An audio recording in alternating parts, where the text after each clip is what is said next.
How to hide Instagram chats without deleting them. So the main way to do this is to restrict the chat. It's very simple to do, and you can go ahead and find that chat as well.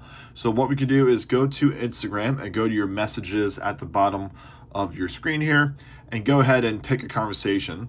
So once you're there, go and click their name at the top of the page, and then you're going to have some options here. Go to the options area on the far right side with those three dots, and from here you just want to restrict them.